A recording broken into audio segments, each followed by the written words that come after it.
Meningkatnya jumlah penumpang di musim libur Natal dan Tahun Baru diiringi meningkatnya resiko kecelakaan lalu lintas, seperti yang terjadi di ruas tol Semarang-Batang Simpang Susun Krapyak. 16 orang meninggal dalam kecelakaan tunggal bus Cahaya Trans. Dari keterangan polisi, diketahui sopir belum berpengalaman dan baru mengemudikan bus itu 2 kali. Jangan sampai keluarga harus kehilangan kerabatnya karena kecelakaan. Untuk kasus kecelakaan bus Cahaya Trans, Kapolda Jateng memastikan kepulangan seluruh korban akan ditanggung pemerintah provinsi. Untuk korban yang luka-luka sepenuhnya nanti ditanggung oleh pemerintah Provinsi Jawa Tengah. Kemudian yang meninggal kami juga sudah koordinasi dengan Pak Dokter untuk segera diidentifikasi. Kita akan melakukan pengantaran jenazah ke kediaman. Di Karawang, Jawa Barat, Kementerian Perhubungan melakukan sidak ke Terminal Klari. Hasilnya, sejumlah bus angkutan mudik Nataru tidak memiliki izin trayek dan tidak memiliki dokumen kelaikan kendaraan atau KIR. Satu persatu bus antar kota antar provinsi akan keluar terminal dicek kelengkapan dokumen kendaraannya. Kemenhub memberikan sanksi tegas, menurunkan paksa penumpang dan memindahkan ke kendaraan yang layak jalan. Bus juga dikeluarkan dari terminal dan memberikan teguran tertulis kepada pengusaha untuk melengkapi dokumen kendaraan. Yang tadi diperiksa oleh kami, ternyata ada satu PO. Yang pertama izinnya itu belum keluar, kami sudah operasional. Kemudian yang lebih parah lagi adalah uji kirnya sudah mati dari September 2025. Tindakan yang kami lakukan itu memberikan teguran keras dan mengeluarkan kendaraan tersebut dari terminal. Nah tadi sudah ada penumpangnya, dari penumpang kemanakan Pak? Untuk penumpang, ya beberapa penumpang ya sudah kita keluarkan juga, dipindahkan ke bus yang lain. Baik. Di Terminal Kalideres, Jakarta Barat, awak bus angkutan Natal dan Tahun Baru menjalani pemeriksaan kesehatan. 15 awak bus menjalani pemeriksaan kesehatan menyeluruh seperti tekanan darah, kolesterol, gula darah, dan tes urin. Kegiatan ini dilakukan untuk memastikan keamanan penumpang maupun pengendara itu sendiri. Dari hasil pemeriksaan tugas, seorang kondektor bus terindikasi mengonsumsi alkohol. Petugas pun meminta kondektor itu untuk tidak ikut serta dalam penumpang angkutan Natal dan Tahun Baru. Sidak hingga pemeriksaan kesehatan dilakukan untuk memastikan keselamatan dan keamanan penumpang. Tapi apakah itu cukup atau perlu tindakan tegas lainnya? Tim Liputan Kompas TV.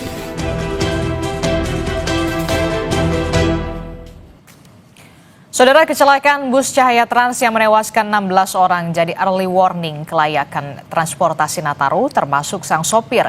Itu yang disebut oleh Komisi 5 DPR. Sebenarnya hal krusial apa yang perlu dilakukan di tengah meningkatnya penumpang transportasi di musim libur Nataru dan untuk cegah kecelakaan. Kita ulas bersama dengan Wakil Ketua Komisi 5 DPR dari fraksi PKB, ada Syaiful Huda, kemudian juga ada akademisi Prodi Teknik Sipil Unika Sugio Pranoto yang juga analis transportasi Joko Setiowarno. Selamat pagi Bapak-Bapak, Assalamualaikum.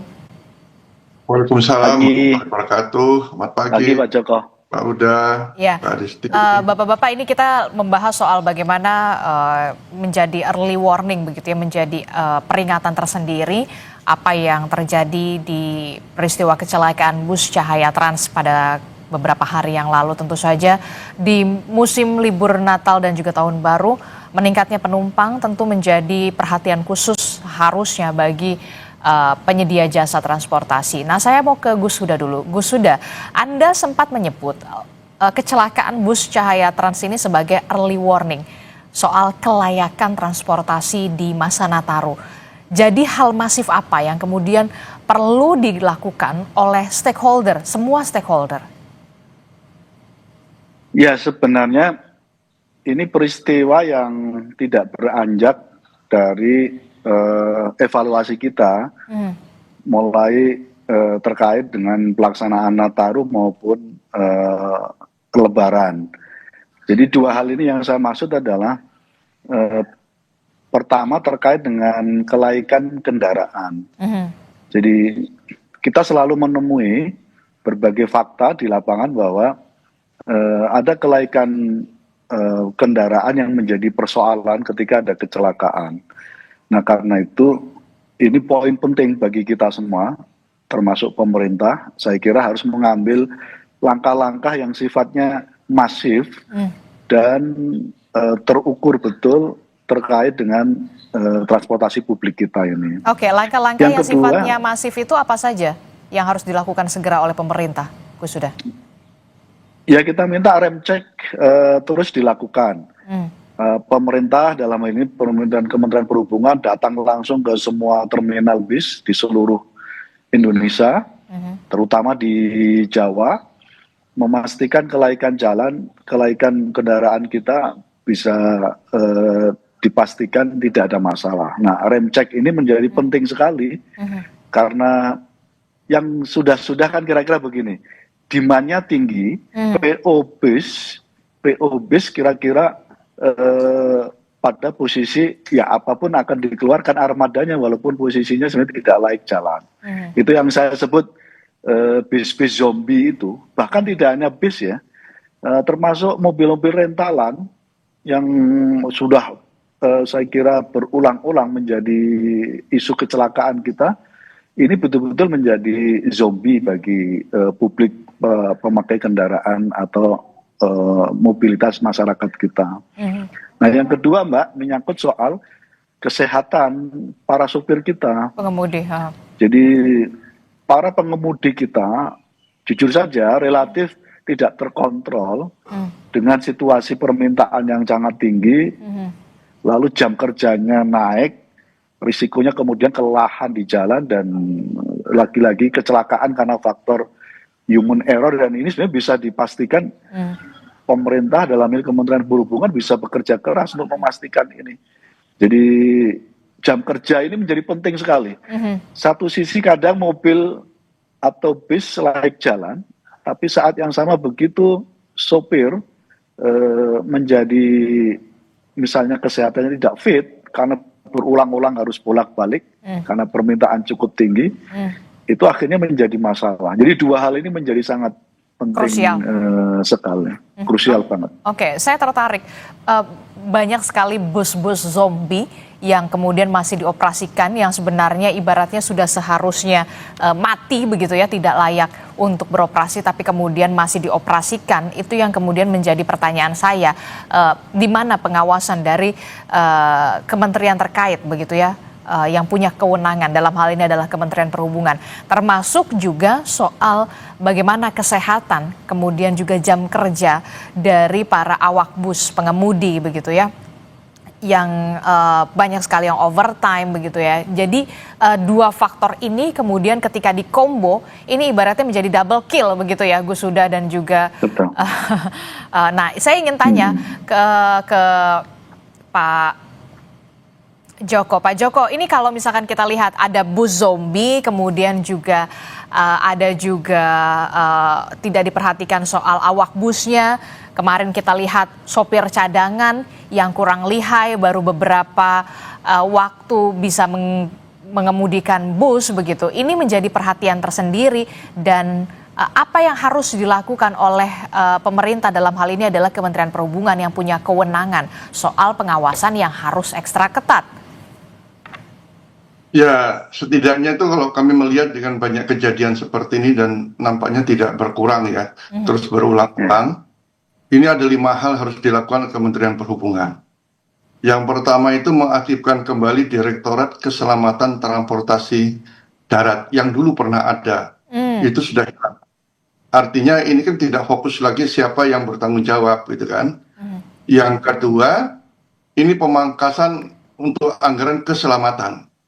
Efisiensi itu keselamatan ini dipangkas, ini juga berpengaruh bagaimana petugas memeriksa dengan lancar ya, sementara anggarannya tidak ada ya. Kemudian pengawasan juga masuk di situ, mengawasi pool-pool yang ada.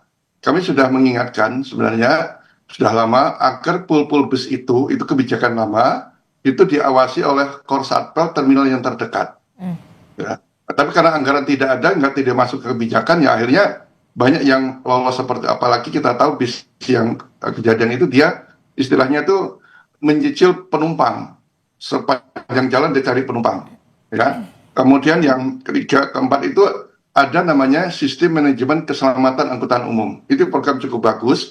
Di antara angkutan umum itu KIR setiap 6 bulan itu mereka bisa melakukan program safety di perusahaan masing-masing. Ini kewajiban pemerintah yang mereka perlu dipandu. Nah, mandu itu kan perlu anggaran. Nah, anggarannya tidak ada. Nah, SMK itu wajib. Kemudian yang terakhir adalah mewajibkan, sebenarnya kami sudah mengusulkan agar kendaraan-kendaraan angkutan jarak jauh itu semua penumpang itu diwajibkan menggunakan seat belt. Ya, jika terjadi kecelakaan tidak fatal seperti ini. Memang beberapa angkutan jarak jauh sudah menggunakan, tapi masih minim.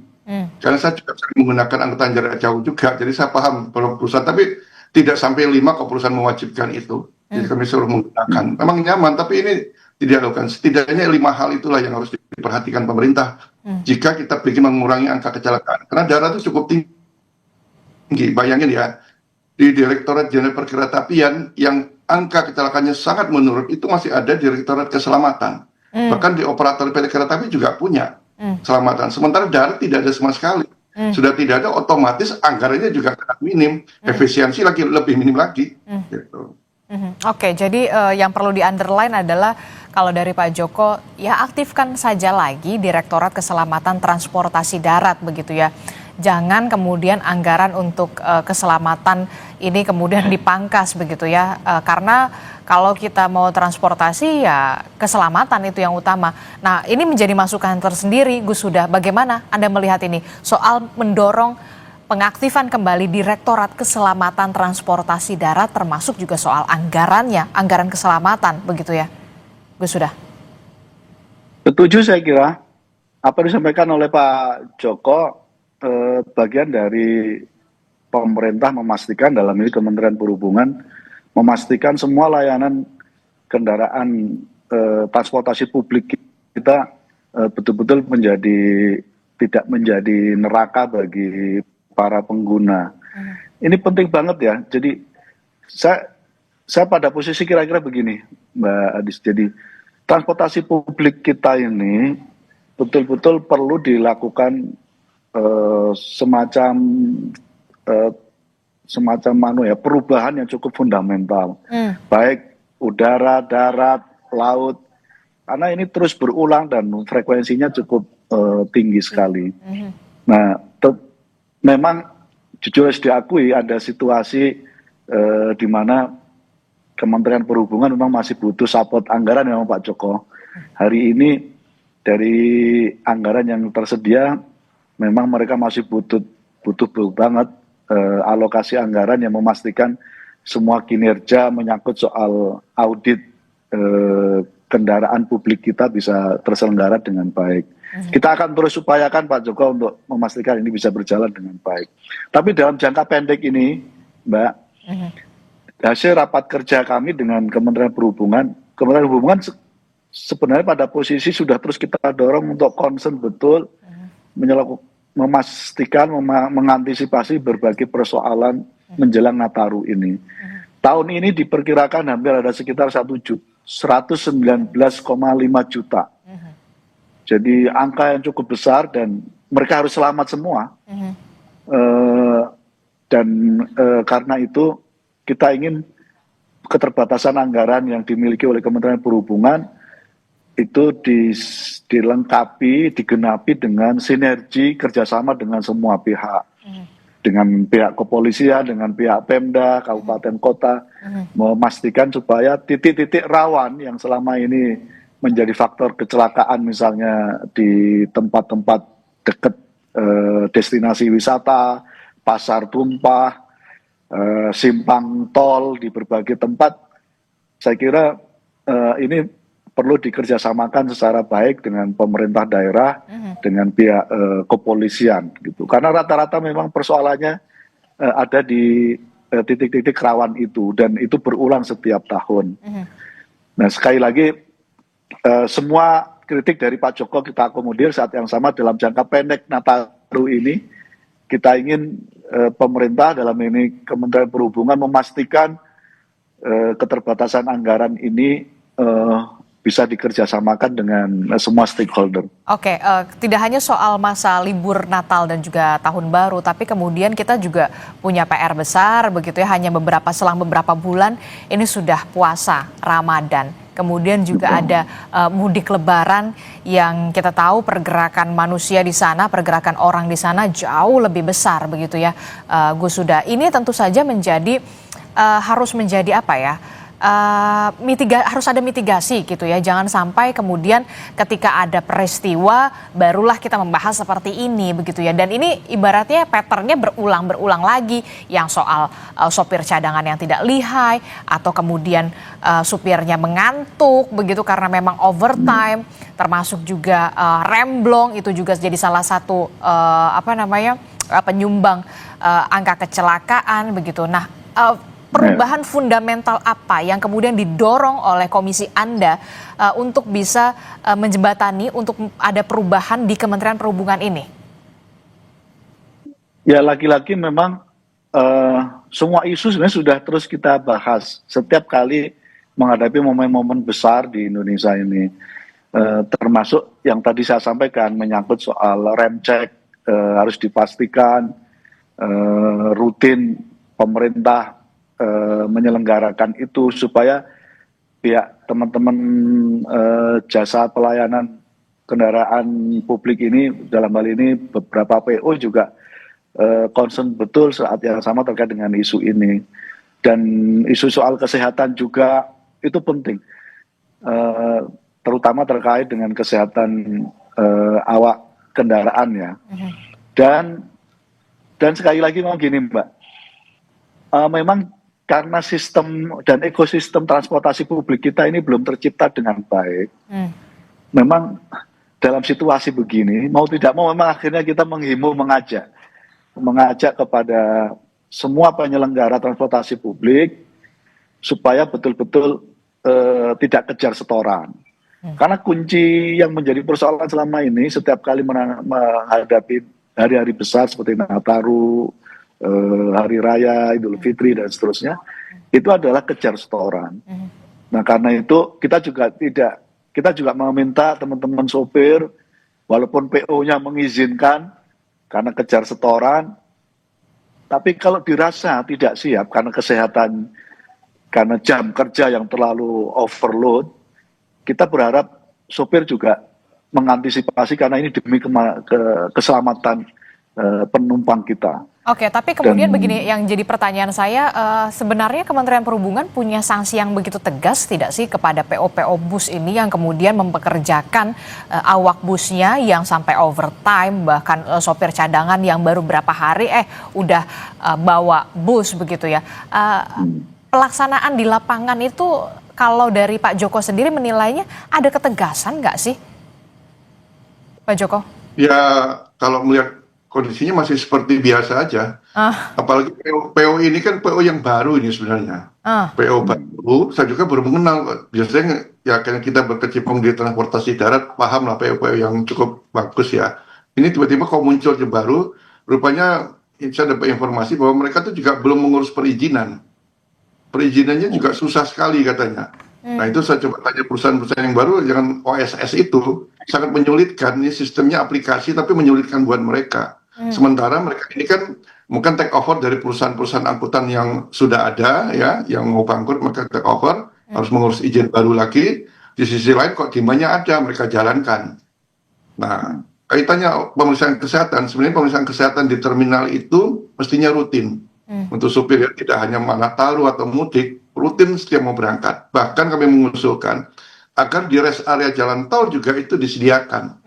Ya kerjasama lah BUJT dengan jasa raja, menggunakan CSR-nya, ya menggunakan tenaga kesehatan puskesmas terdekat menyediakan itu, sehingga ini bisa digunakan untuk supir angkutan umum, baik itu bus maupun truk. Angkutan barang juga bermasalah. Kami melihat dari survei Badan Kebijakan Transportasi dari Pusat Keselamatan dan Keamanan, 60% pengemudi itu pernah mengalami kecelakaan. Dan 80% kecelakaan itu karena mengantuk. Berarti ini menjadi perhatian khusus ya buat pengemudi. Nah, ini yang perlu ditambahkan selain di terminal, ya perlukan kesehatan rutin. Ini wajib lah ya, juga di rest area disediakan. Oke, ini juga jadi masukan juga Gus Huda, tidak hanya tes kesehatan atau cek kesehatan di terminal, tapi kemudian di rest area begitu ya, karena sangat berbahaya sekali ketika mengantuk kemudian mengemudi, termasuk juga soal disinggung soal bagaimana Kementerian Perhubungan punya sanksi yang tegas terhadap PO bus, apalagi ini PO busnya baru. Ya, itu yang tadi saya sampaikan, memang PR berat kita. Semua cara pandang kita soal penyelenggaraan transportasi publik itu judulnya angkut menggampangkan. Iya. Nah, habit ini yang saya kira harus total dirubah, dilakukan transformasi yang serius. Betul, menyangkut soal penyelenggaraan transportasi publik kita. Memang harus ketat, memang harus detail, memang harus ribet, memang gitu. Karena ini demi keselamatan penumpang kita.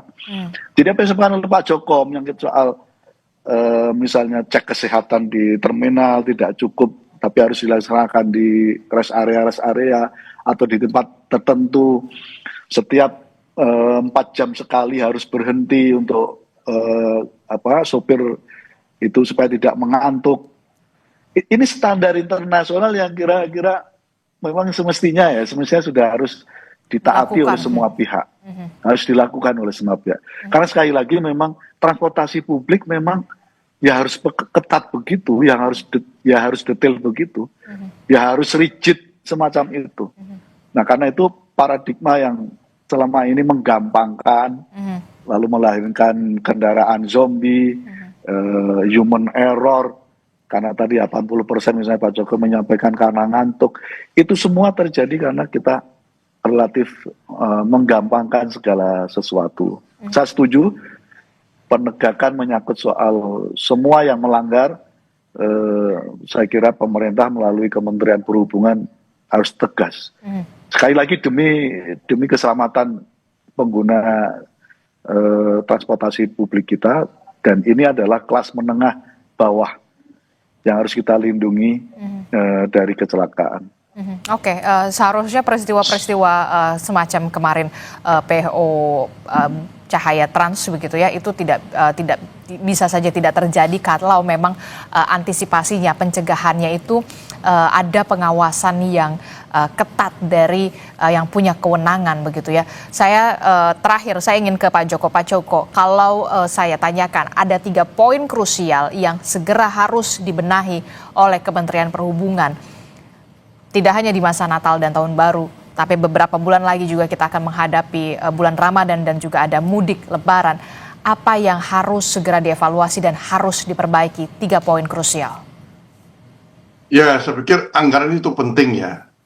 Karena apapun petugas di bawah itu akan merasa ke lapangan, tanpa anggaran nggak mungkin mereka akan bekerja dengan baik gitu kan. Nah, ini saya pikir perlu ditambahkan lah untuk urusan keselamatan ini. Di daerah itu sudah ada namanya balai pengawasan transportasi darat, sudah terbantu lah. Tapi kan mereka juga harus rutin melakukan pengawasan, tidak hanya di terminal. Kalau kita bicara angkutan pariwisata, itu juga sulit mengawasinya karena dia tidak ke terminal. Berarti kemana ya, dari daerah wisata atau ke PO-PO-nya mereka masing-masing, harus rutin itu. Nah, ini anggarannya tidak, selama anggarannya mungkin tidak ada ya, imbasnya masih ini tinggal menunggu giliran aja di tempat mana, lokasi mana ya. Dan sudah harus dipikir tadi, mewajibkan lah, perjanjian itu wajib bagi penumpang itu menggunakan seat belt, sehingga kalau terjadi kecelakaan tidak fatal seperti ini gitu loh. Semuanya terjadi, maksudnya terlempar ya. Dan yang terakhir mungkin SPMKU itu segera dilaksanakan untuk membantu agar perusahaan-perusahaan secara mandiri ya untuk melakukan pemeriksaan keselamatan mereka. Ini harus dipandu dan ini butuh anggaran juga. Kalau ini tidak ada, ya agak sulit juga kita ya untuk memahami mereka apa itu keselamatan buat penumpang, buat ngangkut barang. Nah. Oke, kalau dari Gus Huda, kalau saya ingin tanyakan 3 poin krusial yang bisa didorong dari komisi Anda untuk kementerian terkait, dalam hal ini adalah Kementerian Perhubungan. Jangan sampai kemudian pola-pola semacam ini berulang kembali. Ini bisa diantisipasi sebenarnya. 3 poin krusialnya. Saya kira Kemenhub harus tegas memastikan semua yang melanggar, PO-PO yang melanggar, termasuk penyelenggara sewa mobil, saya kira tegak tegas dan dipastikan begitu ditemui di lapangan tidak laik, tidak punya izin seperti bis Jaya Trans ini, saya kira langsung ditutup, dan ini supaya menjadi semacam memastikan supaya tidak terulang oleh PO-PO yang lain. Yang kedua, jangka pendek ini rem cek, saya kira mumpung ada waktu ini di semua terminal bisa diselenggarakan dengan baik, cek kesehatan sopir, jam kerjanya tidak kejar setoran, dan dipastikan bis dan kendaraan zombie yang tidak layak bisa di stop dimanapun, baik di tengah jalan maupun sebelum jalan. Oke, pengawasan ekstra ketat termasuk juga sanksi tegas terhadap PO-PO atau penyedia jasa layanan yang kemudian masih dalam tanda kutip begitu ya, nakal begitu ya, untuk demi keselamatan kita, karena keselamatan adalah hal yang paling utama dan ini harusnya bisa diantisipasi. Terima kasih Wakil Ketua Komisi 5 DPR RI dari fraksi PKB, Syaiful Huda Gus sudah telah bergabung bersama kami. Kemudian ada Akademisi Prodi Teknik Sipil Unika Sugio Pranoto yang juga analis transportasi, Pak Joko Setiowarno telah bergabung bersama kami. Sehat selalu Bapak-Bapak, Assalamualaikum, selamat pagi. Waalaikumsalam. Saudara, informasi